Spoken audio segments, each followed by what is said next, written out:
Fabulous. Gone with the wind. Fabulous. Hey guys, today's video is a step-by-step detailed wig tutorial on how I got this lace 5x5 closure wig to look like a complete scalp. So go ahead and stay tuned if you're interested. So starting with this 5x5 lace closure from WiG Hair. This is what it looks like up close. You see the black knots that I did have to bleach off camera, and it has the combs for security. So before I cut the lace off, I'm going to go ahead and start to customize. This part is going to be very quick. All I needed to do was just apply water so that the lace can slip out of, well, the hair can slip out of the lace follicles, and I can kind of do my placement. I decided to do a side part, but you could do a middle part if you want to. You could still have room to make it look like a frontal. So to get everything to lay down in perspective, I tried to do this method first. This is just hot combing it down so that I could pretty much place where I'm going to do my baby hairs. I'm not going to do much baby hairs, just on the side, because that's how my natural hair lies. But it's all up to you and how you want to do your hair and how your natural hair lies. But what I found is that with these closure wigs, you really don't need to do baby hairs. Like, it applies like scalp. It looks really good without baby hairs. So yeah, this is just a regular $20 tool from Walmart. And I'll link everything in the description box. So honestly, as I mentioned before, this wig is honestly like a throw on and go type of wig, but I did want my natural hairline to look a little bit more natural. So I'm using these flat tip tweezers to go ahead and pluck more of the fibers or the hair follicles. Of course, this is a fake wig, but this method is really easy, especially once you dampen the hair. It makes the follicles literally fall out. So yeah, but make sure you don't over pluck the hairline. And so to avoid over plucking, I tend to part a couple sections back and then pluck extra pieces, and that makes it look more natural, more sparse for my hair. But if your hair is more dense, then you can just leave it as is. Either way, the wig will look natural. So the best trick is to put mousse on the hair and completely tie it down. It will look just like this.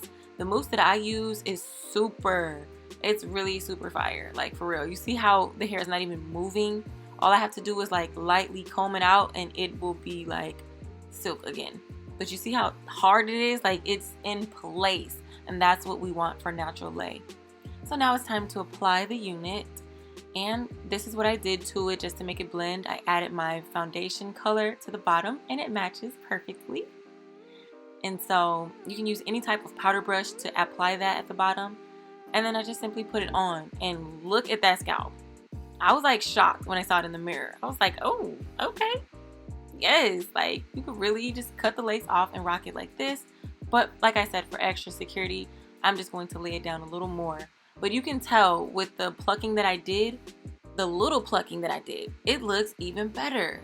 So I would just start lightly if you're going to pluck extra, and then go heavier if you want, but this wig really doesn't need it.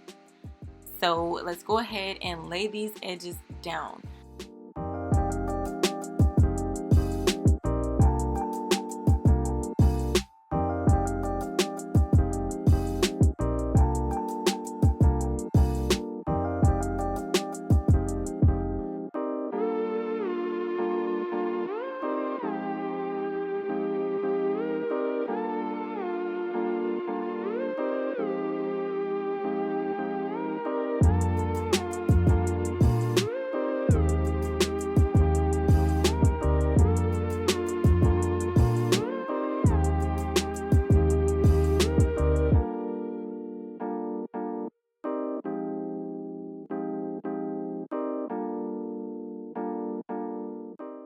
So I do not use any glue.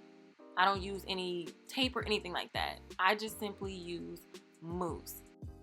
My favorite is the Tresemme, hands down. Even though the Nairobi is pretty good, that can be found at beauty supply stores, but this one is everywhere from Walgreens to Walmart, and it does the job. Also, my edge booster to lay it down even more. If you don't have one, you could use the other, but sometimes the edge booster does cause a white cast, so I only use this underneath my hair to like stick it down. And believe me, it stays in place. So I add the mousse only on top. This is just a simple tip. Never apply the mousse underneath the scalp because it's gonna get sticky and it's gonna move around. But with this Tresemme mousse, it is like level 4. Like, it is a super hold, and it holds your hair in place really quickly. So you have to know what you're doing in a way. You don't want to make mistakes. But you see how the hair is just like laying down. And then after that, I just simply tie it down, and it is everything. Now, honestly, there are some times where a quick lay down, I don't have time to actually apply the mousse and lay it down. So I just apply the mousse, and it'll dry on its own.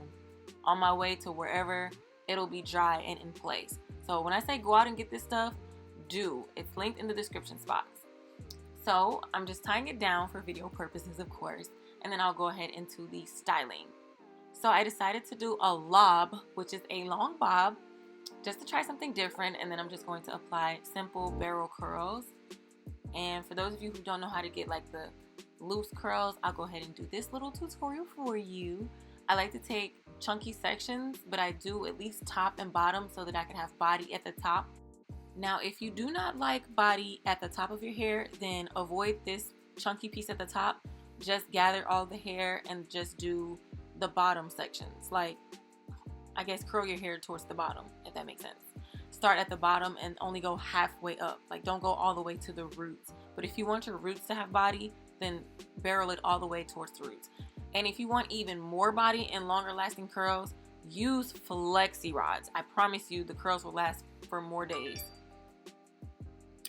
So yes, this is just a quick method, and yeah, the rest is self-explanatory. So let me know in the descriptions box if you guys think that this hairstyle is cute, if you want to try a lob or a bob hairstyle or whatever. Thank you guys for watching, and please shop all of the links in the descriptions box for WiG Me hair products. And yes, get into this fabulous outro. Thank you guys again. Comment below for real if you guys think that this was a cute job. Let me know.